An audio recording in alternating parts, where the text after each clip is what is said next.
Hi and welcome to Healthy Life Hacks. I'm Jennifer Jefferies, the present day wise woman, a realistic naturopath coming to you from the surfing beaches of Australia. This podcast is for those of you who are wanting to really rock your life and health and live from a place of prevention.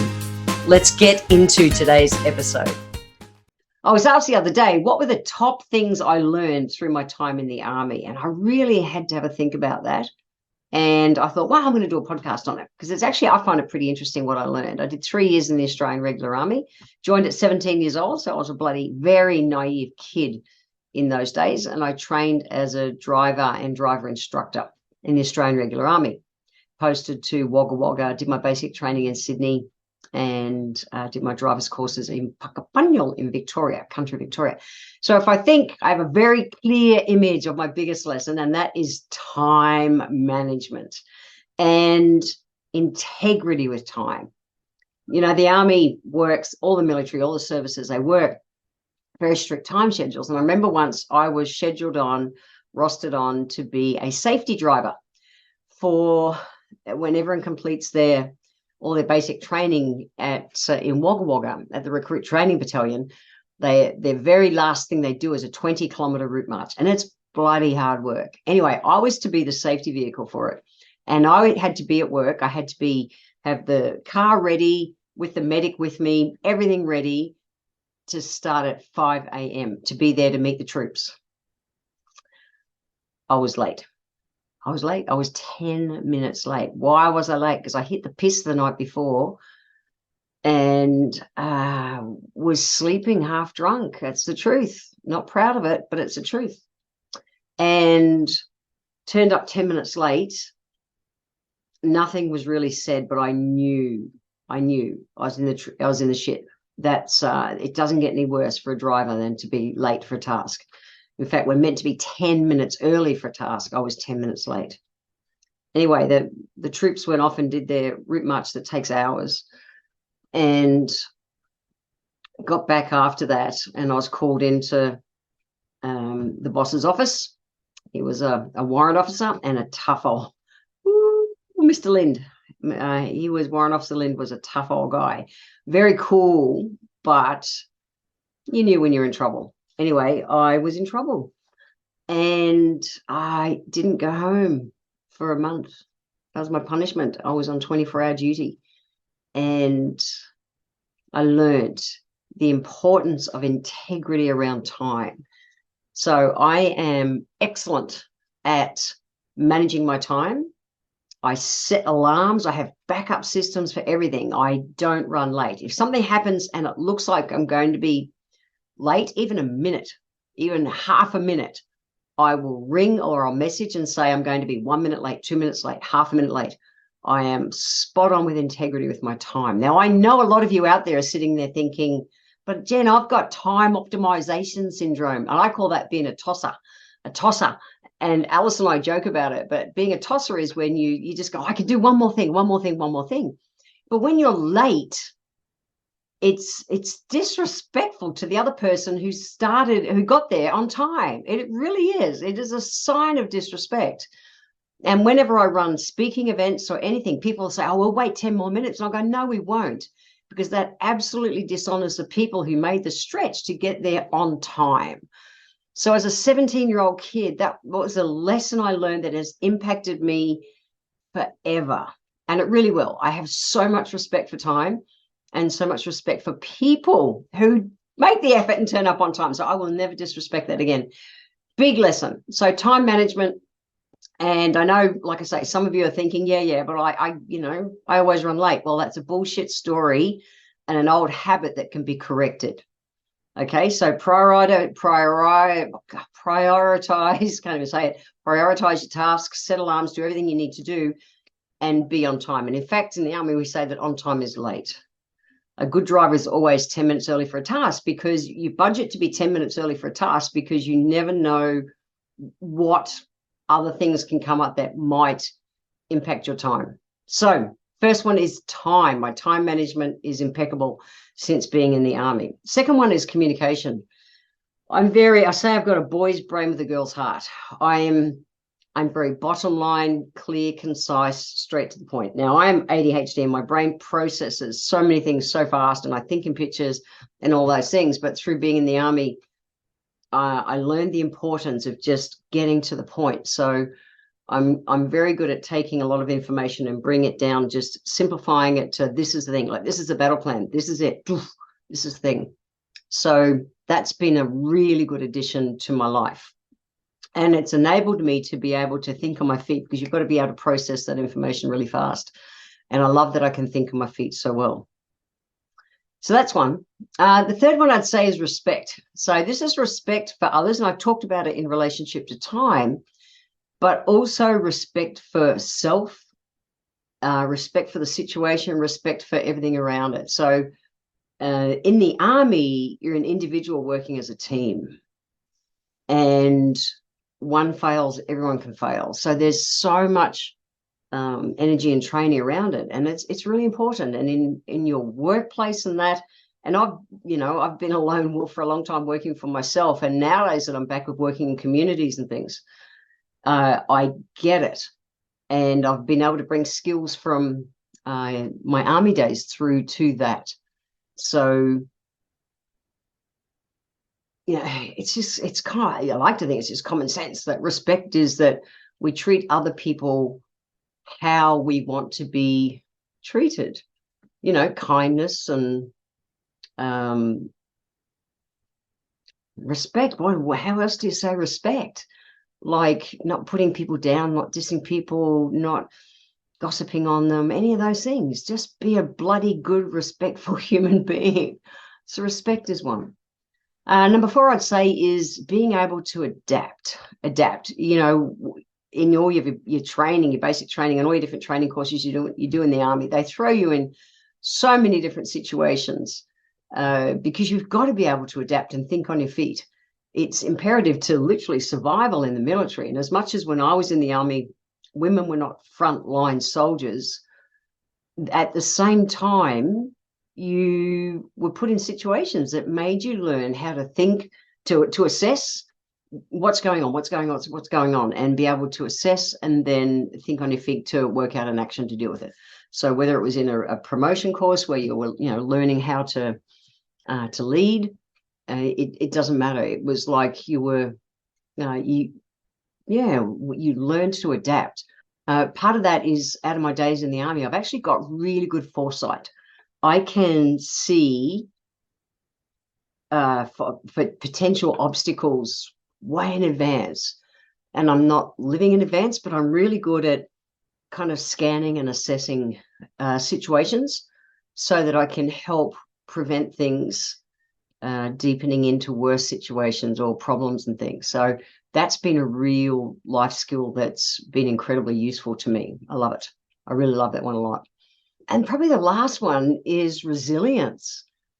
Life in the Army, the discipline of sitting there and spit polishing your shoes every damn day.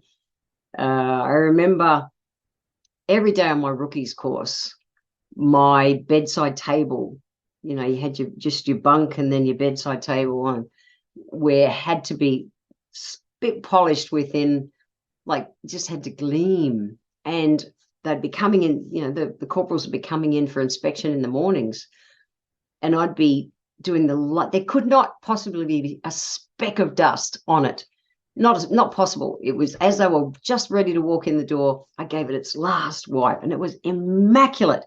And every damn day for my whole rookies course, I got reported for my bedside table not being clean. And it was just like, what frustrating, what I learned after the course, and I've actually Stuart, one of my instructors, is a very, very, very, very, very dear friend to my heart. Now, 40 odd years later, we stayed friends. We became friends after rookies. But I said to her, because she was the one who wrote me up every day. I'm like, what the fuck?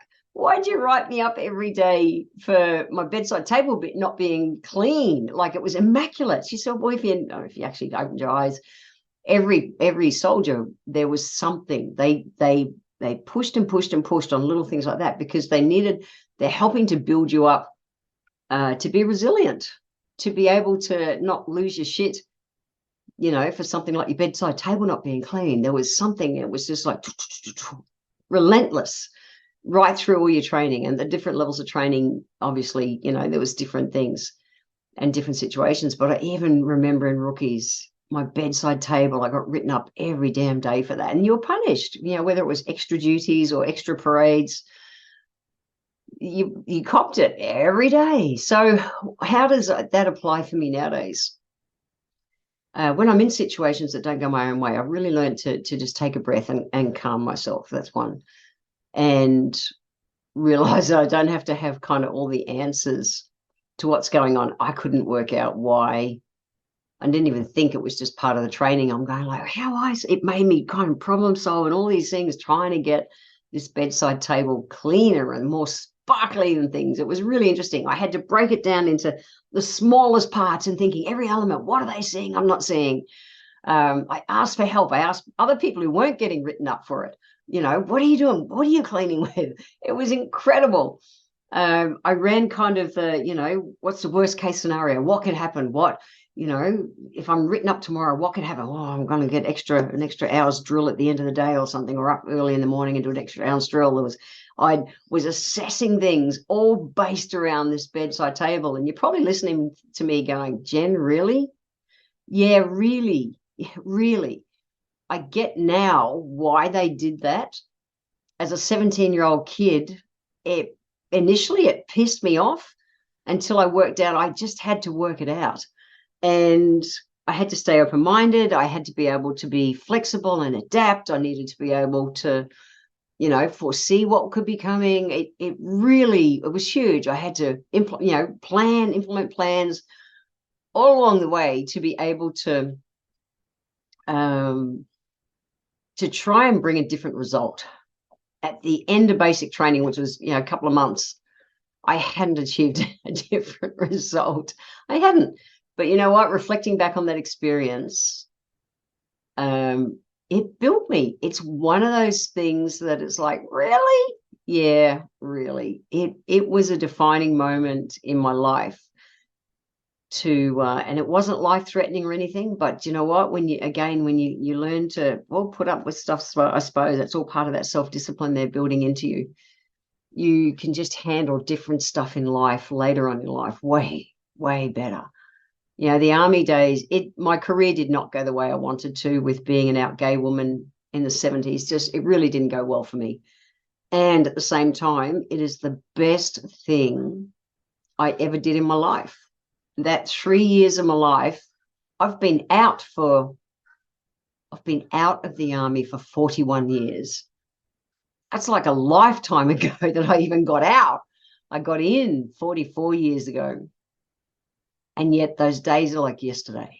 And I have very, very, very, very fond memories of those days, even things like that bloody bedside table or being 10 minutes late, you know, turning up on time. I remember one day I was the driver bus thing we were using combis in those days for the hospital run, just on a regular driver's day duties.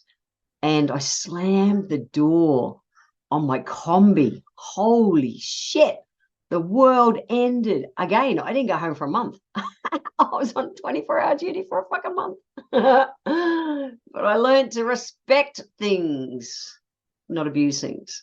So, yeah, my 3 years in the Australian Regular Army didn't go to plan. And they were still the most defining, grounding days for me to grow up and